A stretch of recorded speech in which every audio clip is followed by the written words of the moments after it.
नमस्कार। स्वागत है आप सभी का साहित्य की दुनिया में। क्षितिज भाग 1 में संकलित पाठ लहसा की ओर हम पढ़ना शुरू कर चुके थे, जिसमें हमने लेखक का परिचय और शब्दार्थ भी जान लिए थे और पाठ का कुछ हिस्सा पढ़ चुके थे। अब हम आ चुके थे पृष्ठ 27 पर, तो आज हम पढ़ेंगे पृष्ठ 27 से। चलिए आरंभ करते हैं अध्ययन। दूसरे दिन हम घोड़ों पर सवार होकर ऊपर की ओर चल पड़े। डांडे से पहले एक जगह चाय पी। पहले लिखा है, आप जब लिखेंगे तो आप शुद्ध वर्तनी लिखेंगे, आप पहले लिखेंगे, पहले नहीं लिखेंगे। तो उन्होंने चाय पी और दोपहर के वक्त डांडे के ऊपर जा पहुंचे। हम समुद्र तल से 17-18 हजार फीट ऊंचे खड़े थे। ऊंचाई दी गई है, याद रखिएगा इसे। हमारी दक्षिण अर्थात दक्षिण की तरफ पूरब से पश्चिम, पश्चिम को आप पश्चिम ही लिखेंगे, पूरब से पश्चिम की ओर हिमालय के हजारों श्वेत शिखर चले गए थे। अर्थात जो हिमालय की चोटियां दिखाई दे रही थी, सफेद दिख रही थी। क्यों दिख रही थी सफेद? क्योंकि उन पर बर्फ जमी थी। भीटे की ओर दिखने वाले पहाड़ बिल्कुल नंगे थे, अर्थात वहां बर्फ नहीं थी। न वहां बर्फ थी, न ही किसी तरह की हरियाली थी, ना पेड़ पौधे थे उस पर और ना ही बर्फ थी। आप बर्फ भी लिख सकते हैं और बर्फ भी लिख सकते हैं, दोनों सही माने जाते हैं। उत्तर की तरफ बहुत कम बर्फ वाली चोटियां दिखाई पड़ती थीं। सर्वोच्च स्थान पर, सबसे ऊंचे स्थान पर डांडे के देवता का स्थान था। यह प्रश्न पूछ लिया जाता है कि मंदिर जो है, उनके देवता का स्थान जो है, किस तरह से सजाया गया था या उसकी क्या विशेषता है। तो डांडे के देवता का स्थान था जो पत्थरों के ढेर, जानवरों की सींगों और रंग बिरंगे कपड़े की झंडियों से सजाया गया था। अब हमें बराबर उतराई पर चलना था। चढ़ाई तो कुछ दूर थोड़ी मुश्किल थी, लेकिन उतराई बिल्कुल नहीं, क्योंकि चढ़ने में ताकत अधिक लगती है, उतरने में थोड़ी सरलता रहती है। शायद 2 एक साथ और सवार साथी हमारे साथ चल रहे थे, जो रास्ते में चलने वाले जैसे साथ हो जाते हैं। मेरा घोड़ा कुछ धीमे चलने लगा। अब जो वो कारण बताएगा कि वह अपने मित्रों से पिछड़ जाता है, पीछे रह जाता है, उसके कारण है, यह प्रश्न आ जाता है, तो ध्यान से पढ़ेंगे। मैंने समझा कि चढ़ाई की थकावट के कारण ऐसा कर रहा है कि शायद घोड़ा थक गया है और उसे मैं मारना नहीं चाहता था, उसकी पिटाई वो नहीं करना चाहता था। धीरे धीरे वह बहुत पिछड़ गया तो अपने मित्रों से, सुमति से बहुत पीछे रह जाता है और मैं डॉन क्विक्सटो की तरह अपने घोड़े पर झूमता हुआ चला जा रहा था। जान नहीं पड़ता था कि घोड़ा आगे जा रहा है या पीछे, यानी कि वो आगे कवर ही नहीं कर रहा था रास्ते को, बिल्कुल बहुत धीमे चल रहा था। जब मैं जोर देने लगता तो वह और सुस्त पड़ जाता, तब तो और भी ढीला पड़ जाता। एक जगह 2 रास्ते फूट रहे थे। मैं बाएं का रास्ता ले 1.5 मील चला गया। वो बाएं रास्ते पर बढ़ गया, जबकि उसे जाना चाहिए था दाएं पर, वह गलत बढ़ जाता है। आगे एक घर में पूछने से पता चला कि लंकोर का रास्ता दाहिने वाला था। अगर वो पहले ही पूछ लेता शायद किसी से, तो यह समस्या न आती, अपने मित्रों को शीघ्र पकड़ पाता, लेकिन अब वह उनसे काफ़ी पीछे रह गया। तो अब उसने पूछा किसी से, तो उसे पता लगा कि गलत रास्ते पर है। फिर लौटकर उसने सही रास्ते को पकड़ा। 4-5 बजे के करीब मैं गांव से मील भर पर था, तो सुमति इंतज़ार करते हुए मिले। तो सुमति ने देखा कि बहुत देर से लेखक नहीं पहुंचे हैं, तो रास्ते में रुक गए और उनका इंतज़ार करने लगे। मंगोलों का मुंह तो वैसे ही लाल होता है, उनके चेहरे पर लालिमा होती है, और अब तो वह पूरे गुस्से में थे, क्योंकि बहुत देर से इंतज़ार कर रहे हैं लेखक का, तो बहुत गुस्सा उन्हें आया था, तो चेहरा और ज़्यादा लाल हो गया था। उन्होंने कहा, मैंने 2 टोकरी कंडे फूंक डाले, 3 बार चाय को गर्म किया। मैंने बहुत नरमी से जवाब दिया, क्योंकि उसे पता था कि उसकी वजह से ही गुस्से में तो बहुत शांति से वो बोलता है, लेकिन मेरा कसूर नहीं है मित्र, देख नहीं रहे हो कैसा घोड़ा मुझे मिला है। मैं तो रात तक पहुंचने की उम्मीद रखता था। खैर, सुमति को जितनी जल्दी गुस्सा आता था, उतनी ही जल्दी वह ठंडा भी हो जाता था। इस पंक्ति से हमें पता लगता है सुमति के स्वभाव के बारे में। जब सुमति की विशेषताएं पूछी जाएंगी तो जाति भी हम बताएंगे, उसका रंग भी बताएंगे और उसके स्वभाव के बारे में भी बताएंगे। तो लंकोर में वह एक अच्छी जगह पर ठहरे थे, लंकोर पहुंच गए थे। यहाँ भी उनके बहुत अच्छे यजमान थे, यजमान इनकी जान पहचान के लोग थे जो उनसे पुरोहितगिरी कराते थे।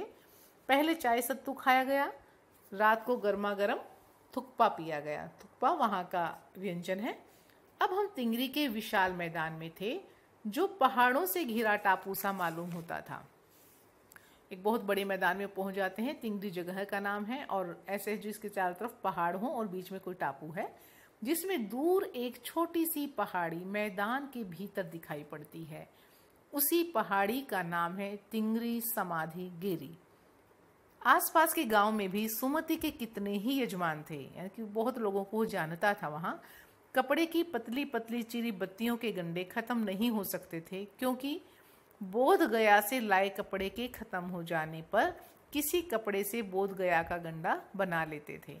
क्या था, ऐसा है कि इस तरह कहकर वो बांटते थे ताबीज़ों को कि बोध गया, जो बहुत उनके लिए एक पूजनीय स्थल रहा है, कि वहाँ से कपड़ा स्पेशल लाया गया है इसके लिए, उसके ताबीज़ बनाए गए हैं।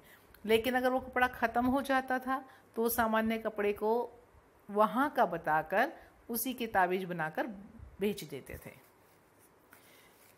वह अपने यजमानों के पास जाना चाहते थे। अब वो जब वहाँ पहुँच गए हैं तो उन्हें लगता है जान पहचान के बहुत से लोग हैं, कुछ ताबीज़ वगैरह बांटेंगे तो कुछ आमदनी हो जाएगी, तो वह उनके पास जाना चाहते थे। मैंने सोचा यह तो हफ्ता भर उधर ही लगा देंगे, कि सप्ताह लगभग लग जाएगा, यहाँ पर एक सप्ताह इतने सारे लोगों को जानते हैं। तो मैंने उनसे कहा कि जिस गांव में ठहर ना हो उसमें भले ही गंडे बांट दो, कि जहां हम रुकेंगे वहां बेशक बांट दो, मगर आसपास के गांवों में मत जाओ। क्यों मना करता है? क्योंकि जाएगा तो बहुत ज़्यादा समय लगेगा, और लेखक जल्दी से जल्दी अपने गंतव्य तक पहुंचना चाहता था। इसके लिए मैं तुम्हें लहासा पहुंचकर रुपए दे दूंगा, कि जब लहासा पहुंचेंगे तुम्हें यहाँ जितनी आमदनी होनी है उतने पैसे मैं तुम्हें दे दूंगा। तो यानी कि विशेषता एक और पता लग रही है कि उसे पैसों की इच्छा रहती है। किसे? सुमति को। थोड़ा सा लोभ है उसके मन में। सुमति ने इस बात को स्वीकार कर लिया। दूसरे दिन हमने भरिया ढूंढने की बहुत कोशिश की कि कोई भारवाहक मिल जाए, लेकिन कोई न मिला। सवेरे ही चल दिए होते तो अच्छा था, लेकिन अब 10-11 बजे की तेज धूप में चलना पड़ रहा था। दिन निकल गया है, धूप तेज है, तो गर्मी में चलना और कठिन हो जाता है। तिब्बत की धूप भी बहुत कड़ी मालूम होती है, बहुत तेज गर्मी उन्हें लग रही है। यद्यपि थोड़े से भी मोटे कपड़े से सिर को ढांक लें तो गर्मी खत्म हो जाती है। कपड़े को सूती मोटे कपड़े से ढकने से क्या है, धूप का प्रभाव थोड़ा सा कम हो जाता है। आप 2 बजे सूरज की ओर मुंह करके चल रहे हैं। ललाट धूप से जल रहा है, ललाट अर्थात माथा, कि बहुत धूप से तप रहा है, और पीछे का कंधा बर्फ हो रहा है। फिर हमने पीठ पर अपनी अपनी चीजें ला दी, डंडा हाथ में लिया और चल पड़े, कि जब कोई और नहीं है तो स्वयं ही आगे बढ़ना है, तो उन्होंने आगे चलना शुरू कर दिया। यद्यपि सुमति के परिचित तिंगरी में भी थे, लेकिन वह एक और यजमान से मिलना चाहते थे, इसलिए आदमी मिलने का बहाना कर शेखर विहार की ओर चलने के लिए कहा कि भाई मुझे वहाँ किसी से मिलना है, वहाँ आदमी व्यक्ति इंतज़ार करेगा, तो मुझे जाना है। तो शेखर विहार में लेखक को भी लिए चलता है। तिब्बत की ज़मीन बहुत अधिक छोटे जागीरदारों में बटी है। अब जो यह प्रसंग आएगा, इससे हमें पता लगता है वहाँ की सामाजिक व्यवस्था का, कृषि व्यवस्था का, और बौद्ध भिक्षुओं के बारे में जो वहाँ लोगों की धारणा है, और धार्मिक धारणा का। तो विशेष ध्यान से पढ़िए इसे। तो इन तिब्बत की ज़मीन बहुत अधिक छोटे बड़े जागीरदारों में बटी है। जागीरदारों में ज़मीन बटी हुई है, तो क्या होता है, इन जागीरों का बहुत ज़्यादा हिस्सा मठों के हाथ में है। मठ क्या है? जो बौद्ध भिक्षुओं के लिए जैसे हमारे मंदिर होते हैं, ऐसे ही बौद्धों के मठ होते हैं। तो उन पर जो कंट्रोल है, उन ज़मीनों पर, जो वहाँ का मुखिया होता है मठों का, उनका रहता है। जिसकी ज़मीन है उसका नहीं, जो बौद्ध भिक्षु के जो मुखिया हैं उनका उन पर कंट्रोल रहता है। तो अपनी अपनी जागीर में हर एक जागीरदार कुछ खेती खुद भी कराता है, कुछ हिस्सा तो वो अपने लिए खुद कराता है, जिसके लिए मजदूर बेगार में मिल जाते हैं। बेगार में क्यों मिल जाते हैं? बेगार, पहले तो देखिए बेगार क्या होता है। बेगार होता है मजदूरी करना बगैर कोई पैसा लिए, वो बेगार होता है। बेकार होता है कि आपके पास कोई काम ही नहीं है। तो यहाँ है बेगार, कि जिसमें हम बगैर पैसा लिए काम करते हैं। खेती का इंतज़ाम देखने के लिए वहाँ कोई भिक्षु भेजा जाता है। अब बेगार इसलिए मिल जाता है क्योंकि वो जो बाकी खेती है वो सब मठों के हाथ में है, तो एक तरह से दान हो जाता है, तो इसलिए लोग एक दूसरे की सहायता कर देते हैं।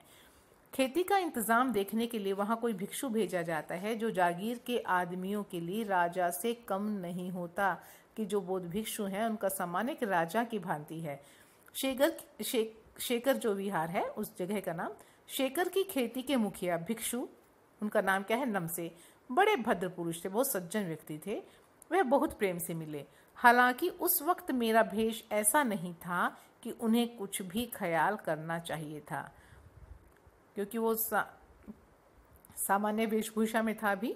यहाँ एक अच्छा मंदिर था जिसमें कंजूर बुद्ध वचन अनुवाद की हस्तलिखित, हाथ से लिखी गई 103 पोथियाँ अर्थात पुस्तकें रखी हुई थी। मेरा आसन भी वहीं लगा, क्योंकि उसका जो है उसकी रुचि इसी में थी।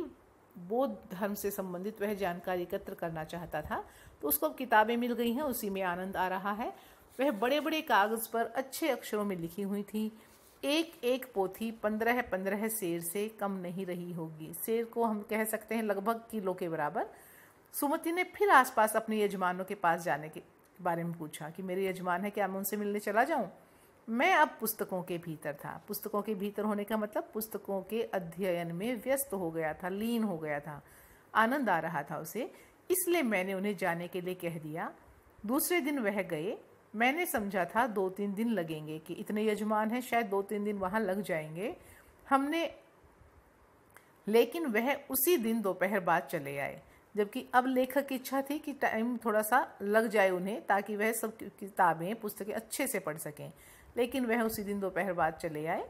तिंगरी गांव वहां से बहुत दूर नहीं था। हमने अपना अपना सामान पीठ पर उठाया और भिक्षु नमसे से विदाई लेकर चल पड़े। तो पाठ में जो यात्रा वृतांत है, लेखक ने इतना ही वर्णन हमें बताया है। अब हम बढ़ेंगे अभ्यास कार्य की ओर और अभ्यास करेंगे, प्रश्नों पर विचार करेंगे, चर्चा करेंगे अगली वीडियो में। तब तक के लिए धन्यवाद।